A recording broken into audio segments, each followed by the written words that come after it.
Chris prepares to visit his daughter after being released from prison, but the driver who just took him across the border tries to extort him with an accomplice. You've already been paid. In full. Deals change. I want everything. It is obvious they have pulled this kind of dirty trick many times before. However, these two are no match for Chris at all. He easily takes them down with just a few swift punches. After arriving in the city where his daughter lives, Chris quietly stakes out outside a luxurious mansion. He tails the car of Lisa, who is the daughter of mob boss Vincent, all the way to the streets. Seeing a homeless man washing windows by the road, Chris suddenly comes up with a clever plan. He smoothly disguises himself as a homeless window washer. He forces his way onto the car and starts wiping Lisa's windshield. The bodyguard flatly refuses to pay him for the service. Chris violently smashes off the car mirror with his bare hands. The moment the bodyguard steps out to confront him, he is instantly knocked out cold on the ground. A panicked Lisa throws her door open and tries to make a run for it. Chris immediately hijacks the vehicle and chases her down to block her path. He grabs the struggling Lisa and forcibly shoves her into the trunk. Right before the other bodyguards can arrive at the scene, he slams on the gas and speeds away to escape. Upon learning that his daughter was kidnapped in broad daylight, the mob boss Vincent erupts into a furious rage, especially when he hears his bodyguard giving a vague description of the kidnapper. He gets so mad that he brutally beats his own bodyguard to a pulp. He immediately puts out a massive bounty to find his daughter. Little does he know that Chris is already driving Lisa out of the city limits. While on their getaway route, Lisa fights desperately inside the trunk of the car. Chris is forced to pull over and give her a stern warning, but Lisa takes this chance to escape into the dense forest.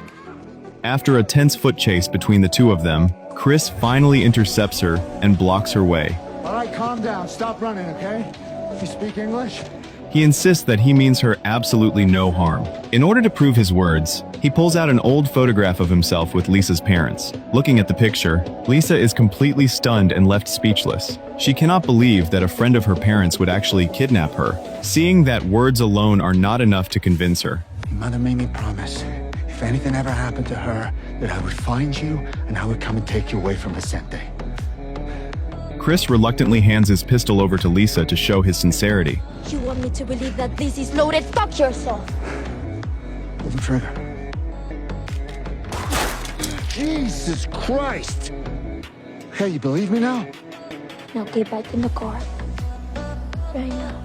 However, the second they get back into the car, she forces him to turn the car around and take her back. Chris bets his life that she does not have the guts to shoot. But to his huge surprise, Lisa pulls the trigger without hesitation. Fortunately, there are absolutely no bullets left in the chamber. Breaking into a cold sweat, Chris roars at her in pure anger. As if things were not bad enough, the car suddenly gives a low fuel warning. Just as Chris steps out of the vehicle to pump some gas, Lisa pushes the door open and sprints toward a nearby crowd screaming for help. She then runs to a payphone to call her father for a rescue. The clueless bystanders quickly surround Chris from all sides. Chris finds it completely impossible to explain himself to the mob. He has no choice but to fight back and knock everyone down. On the other end of the phone line, Vincent does not even get the chance to ask for her exact location. The call is abruptly cut off by Chris, who rushes over to stop her. Lisa is dragged back into the car and has her hands securely tied. Even so, she continues to thrash and struggle fiercely against him. Chris finally drops a massive bombshell on her. Who are you to tell me what to do? Fuck! I'm your father!